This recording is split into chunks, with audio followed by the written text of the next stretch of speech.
You belong in a retirement home, not a mansion."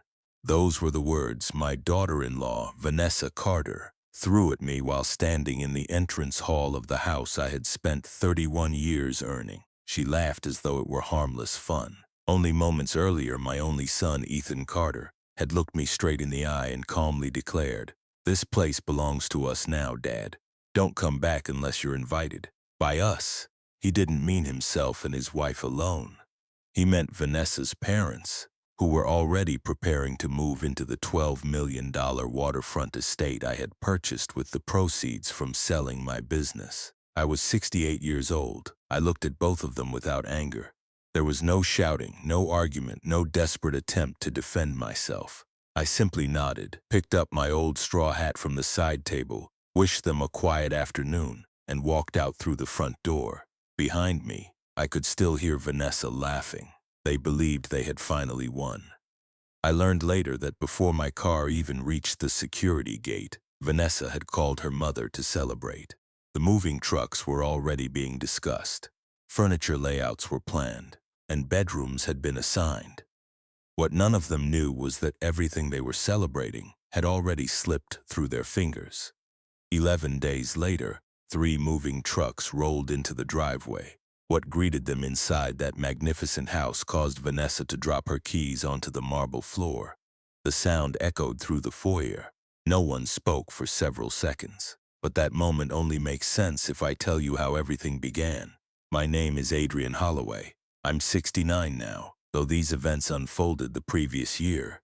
Unlike many wealthy people, I wasn't born into privilege. My father repaired delivery trucks for a small transport company.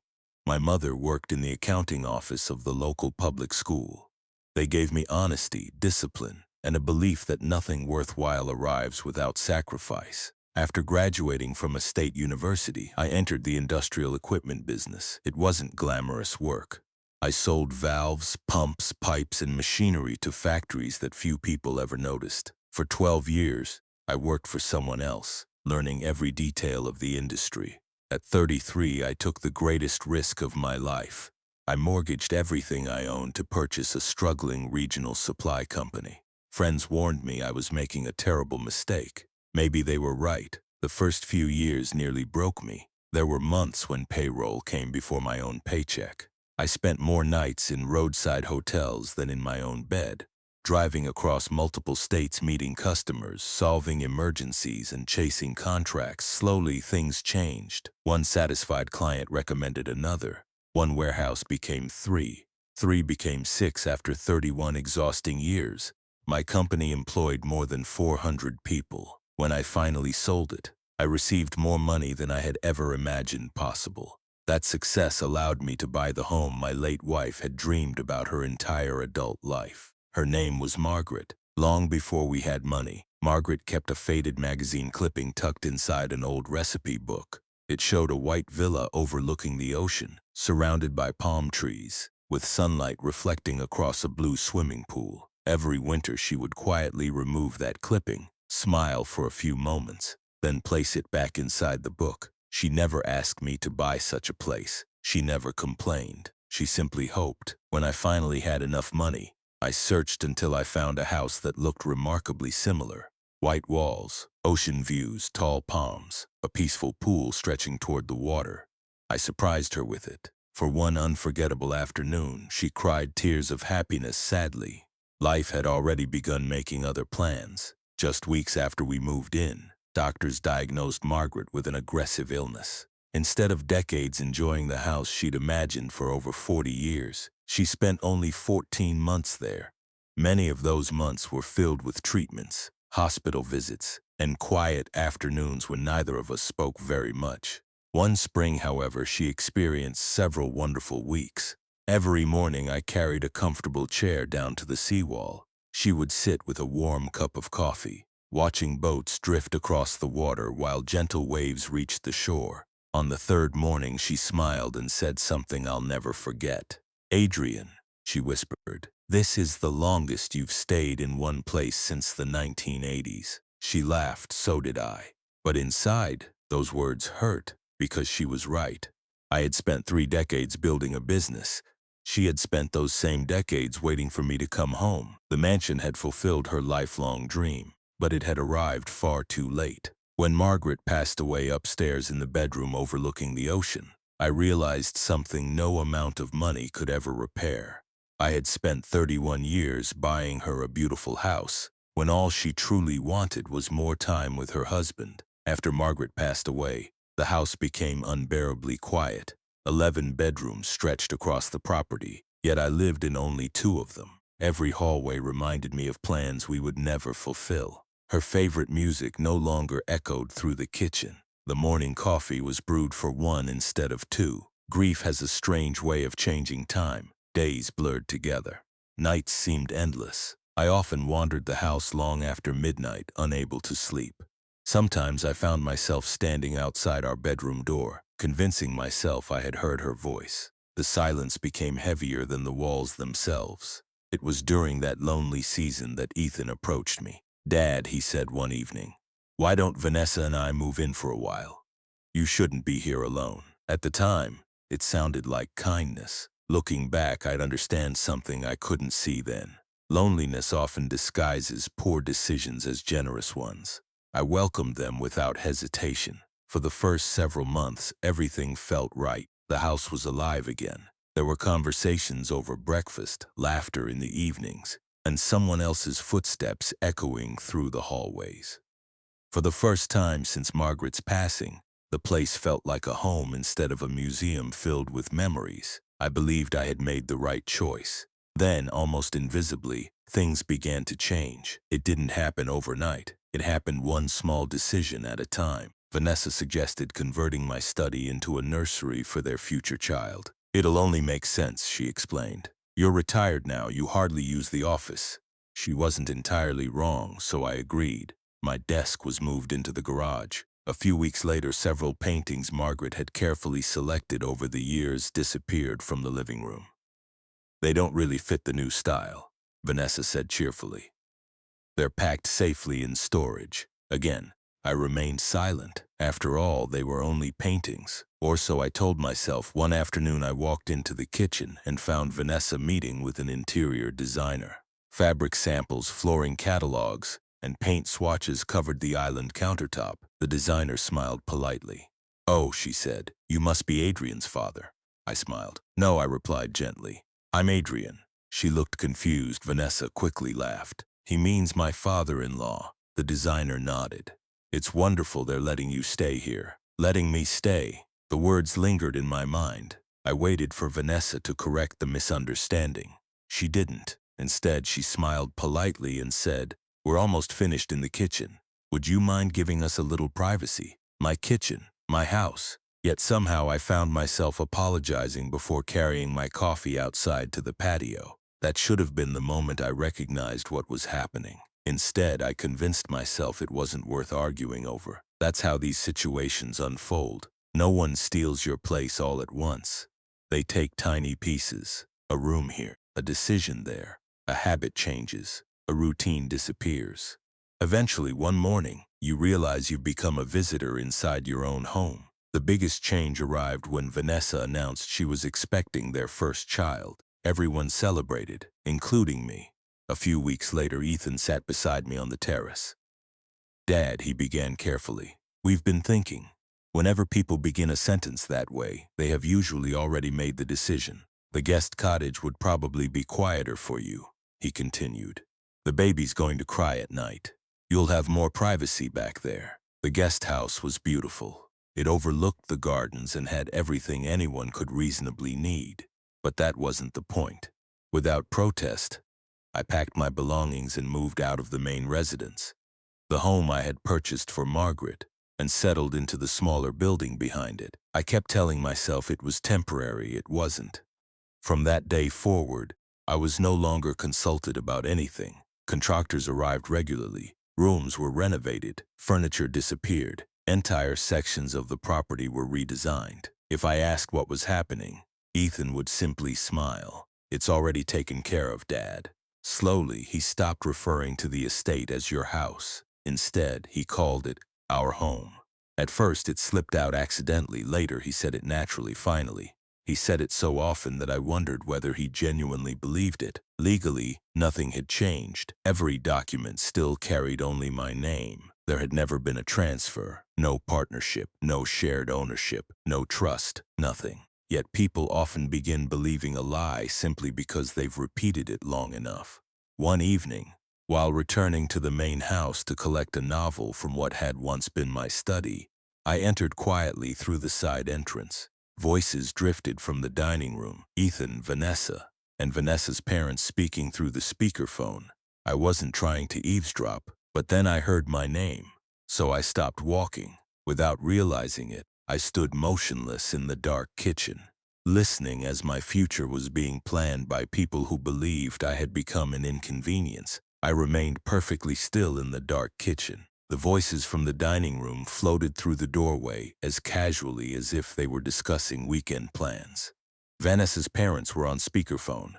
Her father, Richard, had recently accepted an offer on his house, and her mother, Elaine, was excitedly discussing furniture placement. Then Elaine asked a simple question. "What about Adrian?" There was a brief silence. Vanessa answered first.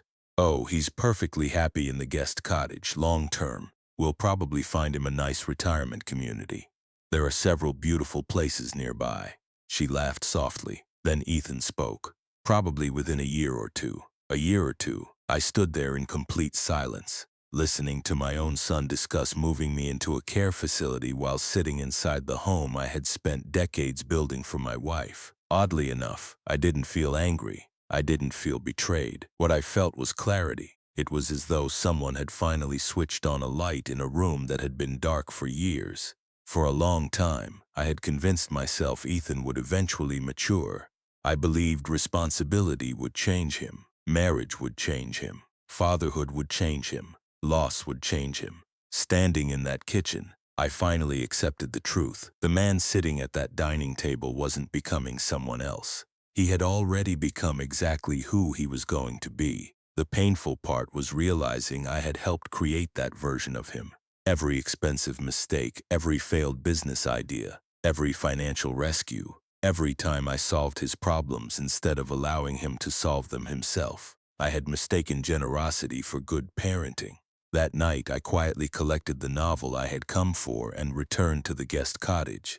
I slept better than I had in months. The following morning, I contacted an attorney. Her name was Rebecca Lawson. She specialized in estate planning and elder law, and came highly recommended by the lawyer who had handled the sale of my company. When I finished explaining everything, she folded her hands across the desk and asked a question no one had asked me since Margaret died. "What do you actually want, Mr. Holloway?" The question caught me completely off guard. For several moments I couldn't answer, not because I didn't trust her, because I genuinely didn't know. For nearly 3 years, I had simply reacted to everyone else's decisions. I had stopped making my own. Rebecca waited patiently before asking another question. "If the house disappeared tomorrow," she said quietly, "what would you miss?" I closed my eyes. I pictured every room, the staircase, the pool, the grand dining room, the library, the balcony overlooking the ocean. Then I realized something that surprised even me. "I wouldn't miss the house," I admitted. "My wife isn't there anymore." Rebecca nodded. "Then perhaps," she said, "the better question is this: what could that house become?" That sentence stayed with me for days. Instead of asking who should inherit the estate, I began asking what purpose it could still serve. Several weeks later, Rebecca drove me to visit a nonprofit organization that supported elderly people and exhausted family caregivers. The director welcomed us warmly before apologizing for the condition of the building. It had once been an ordinary ranch-style home. Now every bedroom was occupied. The waiting list stretched for months. Families called daily, desperate for temporary care while they recovered from illness, surgery, or burnout. One elderly gentleman sat quietly reading near the window. Another woman stared silently into the garden. Despite the limited space, everyone treated the residents with remarkable dignity. As we toured the building, the director apologized several more times. "We're simply out of room," she said. "We have the staff, we have volunteers, we just don't have enough beds." Her words echoed in my mind. I couldn't stop thinking about the 11 empty bedrooms in my own mansion. No one truly needed. Rubums filled with expensive furniture instead of people. On the drive home, Rebecca glanced toward me. "You've made your decision, haven't you?" I nodded. "I have." Over the following weeks, every legal document was prepared with extraordinary care. There were no tricks, no loopholes, no hidden clauses. The estate belonged entirely to me. The law allowed me to donate it, so I did.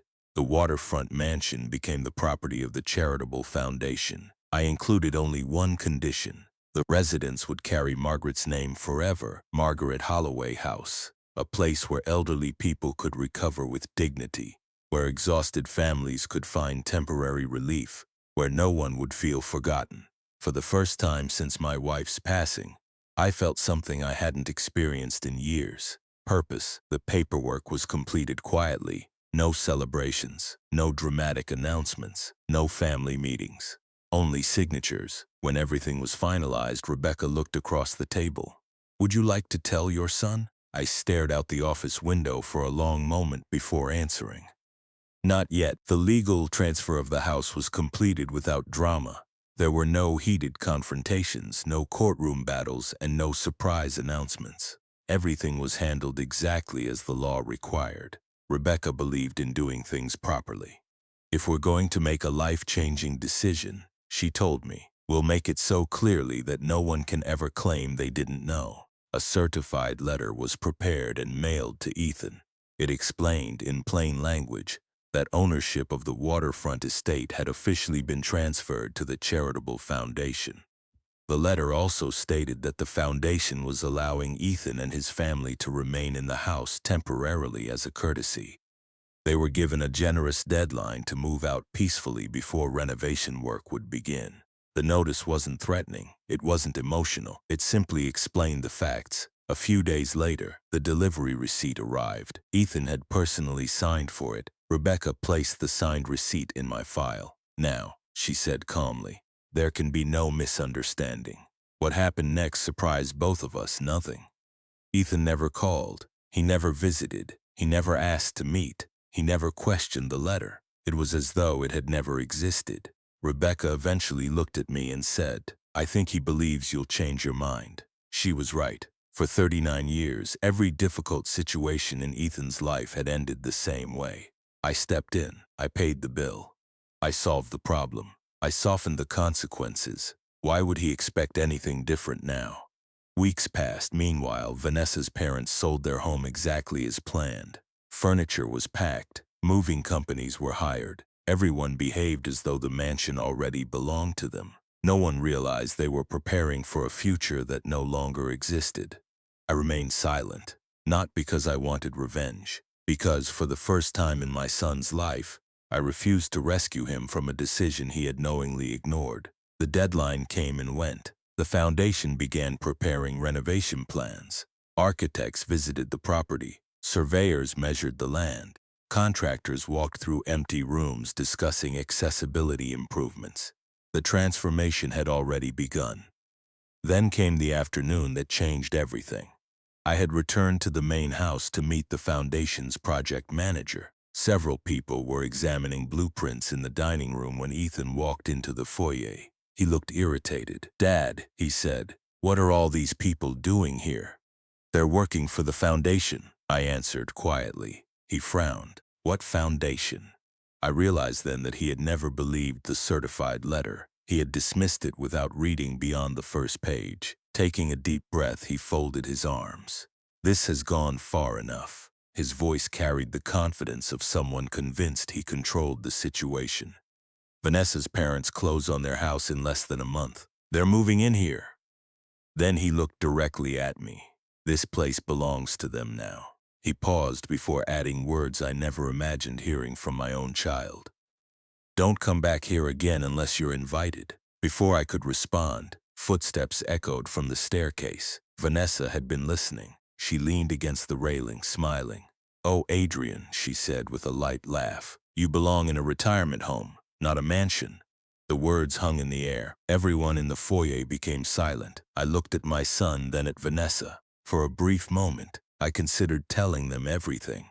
I could have explained the transfer. I could have shown them copies of the legal documents. I could have prevented everything that was about to happen. Instead, I smiled.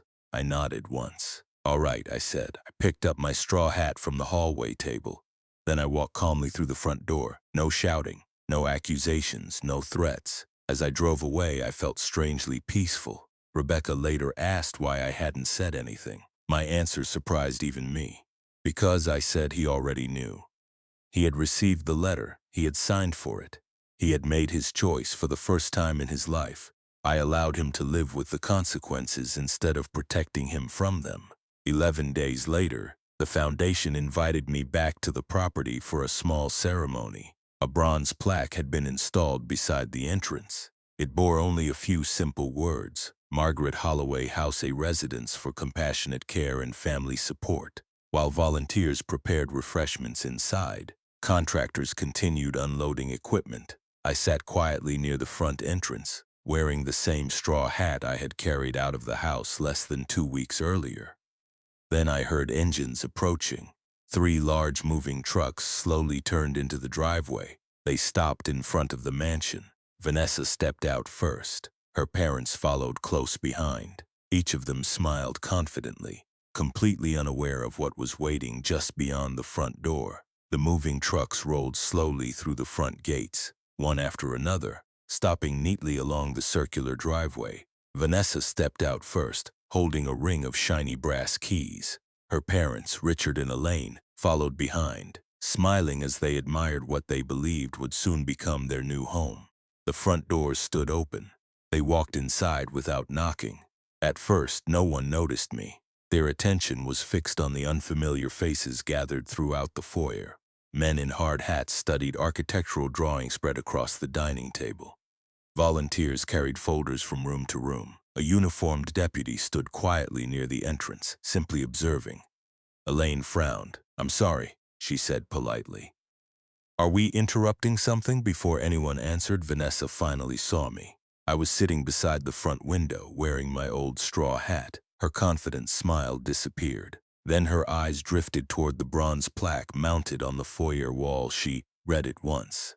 Then again, Margaret Holloway House, a residence for compassionate care and family support. Her face turned pale. I watched the realization unfold one piece at a time. The plaque, the strangers, the contractors, the blueprints. None of it had appeared overnight. This had been planned for months, which meant someone had known for months. The keys slipped from her fingers. They struck the marble floor with a sharp metallic echo that filled the silent foyer. No one moved. Richard looked at his daughter in confusion. "Vanessa, what's going on?" Before she could answer, Ethan entered through the front door.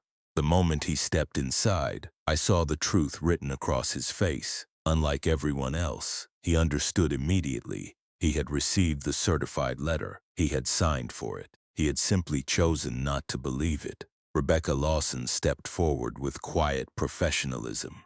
She introduced herself and calmly explained that ownership of the property had legally transferred several weeks earlier. She produced copies of every document, including the certified delivery receipt bearing Ethan's own signature. No one interrupted her. When she finished, Vanessa slowly turned toward her husband. "You knew?" Ethan stared at the floor. She asked again, "You knew all this time?" Still, he said nothing. Sometimes silence speaks louder than any explanation ever could. Vanessa's eyes filled with disbelief. "You let my parents sell their house." Richard and Elaine looked from their daughter to Ethan, searching for an answer that never came. Everything they needed to know was written across his face. I stood up slowly. The keys still rested on the marble floor. I bent down, picked them up, and gently placed them into Vanessa's trembling hand. It wasn't an act of triumph. It was simply the decent thing to do. Without another word, I put on my hat and walked outside. The sound of raised voices followed me as I crossed the driveway, but I didn't turn around. For the first time in years, their choices were no longer mine to fix. The weeks that followed weren't easy. Richard and Elaine had already sold their home. Through no fault of their own, they suddenly found themselves searching for temporary housing. Months later, Elaine called me. Her voice carried no anger, only disappointment. I don't blame you, Adrian, she said quietly. I just wish someone had told us the truth. I wish so too, I replied. It was one of the saddest conversations I've ever had. Ethan and Vanessa's marriage didn't survive. The problem had never truly been the house. It was trust. Vanessa discovered that her husband had known the truth for weeks and had hidden it from everyone, including her parents.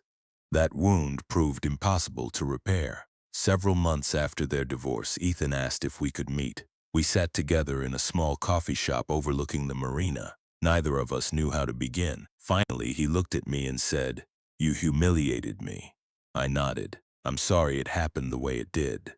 After a long silence, he asked the question I had expected. "Why didn't you just tell me?" I looked at him calmly. "I did." He frowned. "No, you didn't." "Yes," I answered. "I sent you a certified letter." For several moments, he said nothing. Then, slowly, I watched understanding replace frustration. He realized that he had never believed I would actually allow him to face the consequences of his own decisions.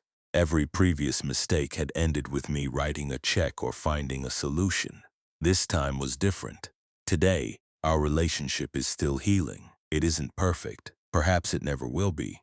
But it is honest. As for the mansion, it finally became what Margaret would have loved. The rooms are no longer silent. Families arrive every week seeking temporary care for aging parents. Volunteers fill the halls with laughter. Residents gather each morning to drink coffee while watching the sunrise over the water, the same view Margaret cherished during her final spring. Every Thursday I visit. I sit beside the seawall with whoever wants company. Sometimes we talk about grandchildren, sometimes about old careers. Sometimes we simply watch the waves without saying a word. I've learned that a house isn't measured by its price, it's measured by the peace it offers the people inside it. Looking back, I don't believe I lost my home. I believe I finally discovered what it was always meant to become. Margaret once dreamed of a beautiful house by the ocean.